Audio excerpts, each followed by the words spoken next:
bien, ya está con nosotros nuestra nutrióloga Alicia Ramírez Huerta. Bienvenida, ¿cómo estás? Hola, ¿qué tal? Buenos Qué días. gusto, buenos días. Gracias. Oye, de repente escuchamos mucho esta palabra, ¿no? Y sobre todo cuando uno se supone que se va a poner a dieta, pero de repente está tan comercializada y demás que quizá ya se nos olvidó qué es o de repente ni sabemos qué es. ¿Qué es la fibra?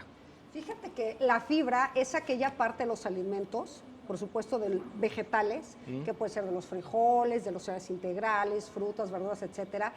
Digamos un poco que como entra, sale. Es decir, yo como esa porción y nosotros tenemos enzimas. Las enzimas son unas proteínas que nos van a ayudar a partir, digamos, en pequeñas estructuras moleculares, en pequeñas estructuras, aquel elemento para que yo lo pueda digerir, para que lo pueda absorber. Bueno, estas enzimas, nosotros no tenemos las enzimas suficientes para poder digerir ese compuesto llamado fibra. Entonces, se resiste a la acción enzimática del cuerpo, no le hace nada.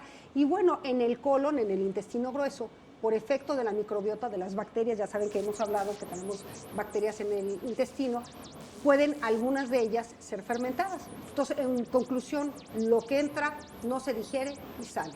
Okay. Oye, Alicia, y por ejemplo, bien decía Johnny, se ha puesto de moda cuando quieres bajar de peso, cuando quieres llevar una vida más saludable, que tal vez tienes el colesterol un poco alto, hasta te venden fibra ya en botes, que es como aparte, independientemente de la que consumes con los alimentos.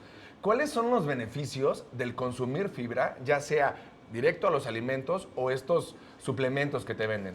Bueno, lo ideal es consumirla directamente en nuestros alimentos. Si nosotros comemos en una dieta adecuada, sin unas cantidades exageradísimas, podemos cubrir la recomendación. Pero mira, los beneficios son muchos. Primero, te va a ayudar a la motilidad intestinal. ¿Qué quiere decir eso? Nosotros tenemos que evacuar y resulta que el mal del siglo, el problema actual de la sociedad es que no va al baño. Estómago perezoso. Intestino perezoso, ¿por qué? Porque tenemos una vida sedentaria, estamos pegados a una tableta, estamos pegados a una pantalla de computadora, estamos trabajando sentados en un escritorio, entonces no nos movemos. Uno de los grandes beneficios que nos ofrece la fibra es justamente la motilidad intestinal. Ya. Ok, oye, y a mí me surge la duda que tiene que ver, porque están diciendo que la fibra se puede obtener como en suplementos alimenticios o se puede utilizar en diferentes alimentos, que ya nos dirás cuáles, porque hay desde avena, nopal, trigo, las frutas con su cáscara, ¿no? Te dicen muchísimas. ¿Pero es un alimento per se la fibra o no? No. O sea, ¿te nutre de alguna manera o simplemente te va como limpiando el intestino? La fibra definitivamente no es un nutrimento porque no tiene una participación a nivel celular.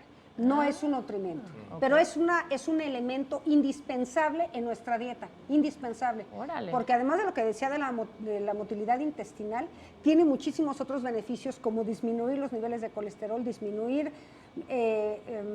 los niveles de azúcar, por ejemplo, cierto tipo de fibras, y algo que mencionabas, tiene que ver con la saciedad. Entonces imagínate qué padre que tú te comas un alimento que te hace sentir más satisfecho y eso no requiere que estés comiendo otro tipo de alimentos con más calorías. Y que no te engorda, ¿no? Y que no te engorda. O sea, ¿por qué? Porque la fibra viene en alimentos que no son altos en grasa. Es una manzana, pues no es alta en grasa, me explico, claro. El nopal. Entonces, son alimentos que no tienen grasa, tienen muchas vitaminas, minerales, fibra, hidratos de carbono complejos. Entonces, realmente hay que comer fibra, aunque no, efectivamente aunque no sea es un alimento como tal. No es un nutrimento. Exacto. Ya. Oye, ¿y qué tipos de fibra hay?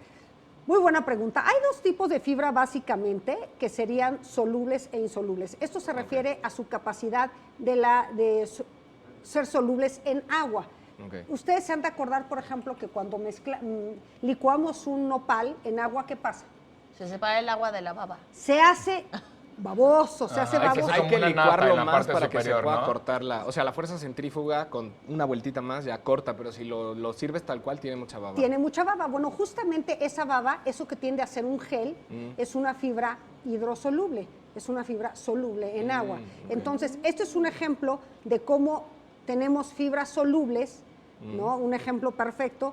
Y, por ejemplo, las fibras insolubles, digamos el salvado de trigo, ¿no? Son fibras que no, esas fibras definitivamente van a salir tal cual. La parte de la avena tiene dos tipos de fibra, soluble e insoluble, ¿ok? La parte soluble de la avena es una fibra que nos va a ayudar a bajar colesterol, triglicéridos, nos va a funcionar muy bien. Y ya decían anteriormente que la fibra es como Una como escoba, una escobita. escobita. Ojo, la fibra insoluble. Por ejemplo, el salvado de trigo, Ok. ¿sí? La Las linaza, cascarillas, que dicen que es tan famosa la linaza. la linaza, o sea, aquellas fibras que son insolubles, lo que van a hacer es que como entran, salen, y estas lo que van a hacer es quitar aquellos excedentes de los residuos que se quedaron pegados en la pared del intestino, Claro. nos van a ayudar a sacarlo y por supuesto a generar mayor saciedad y mejor motilidad. Ok, Alicia, ¿y más o menos cuánta fibra debemos de consumir, ya sea en cuestión de alimentos o en cuestión de suplementos, para tener una dieta saludable del día a día? Claro. Yo les recomendaría definitivamente que las fibras que nosotros consumiéramos fueran a partir de cereales integrales, de frutas, verduras, las leguminosas como los frijoles, nuestro país siempre lo ha comido, y la respuesta es de 30 a 35 gramos. Ahora, depende de Ok. necesidades especiales. En términos generales son 30 a 35 gramos. Son 5 porciones entre frutas y verduras como mínimo. Ahora, ojo, si nosotros nos tomamos estas frutas en jugo, evidentemente ya destruimos la fibra. ¿Me explico? Claro. Y algo muy importante, amigos, por favor, cuando aumentemos el consumo de fibra, tendremos que tener un letrero rojo que diga aumente el contenido de agua. Sí, claro. Si nosotros Claro. no aumentamos el contenido de agua y tomamos fibras insolubles, mis queridos amigos, aquello va a ser el efecto contraproducente. Contrario. Es como, Contrario. si, lavas, como Claro. si lavas un plato, ¿no? Le pones jabón, que es la fibra, y si no le echas el agua y se queda. Imagínate, y además recordemos que las fibras jalan agua. Agua. Entonces es indispensable, amigos, esta recomendación. No casarnos con un tipo de fibra, es decir, yo siempre como salvado de trigo y salvado de trigo. Vamos a modificar los diferentes tipos de alimentos, fuente de fibra, porque no todas son igual, no todas hacen lo mismo. Claro. Tenemos que tomar fibra soluble e insoluble. Claro, y además hay que variar, ¿no? La cantidad de alimentos, Claro. los colores. Muy bien nos has platicado de cada uno de los diferentes grupos de este buen plato del bien comer. Gracias Así por es. enseñarnos. Gracias.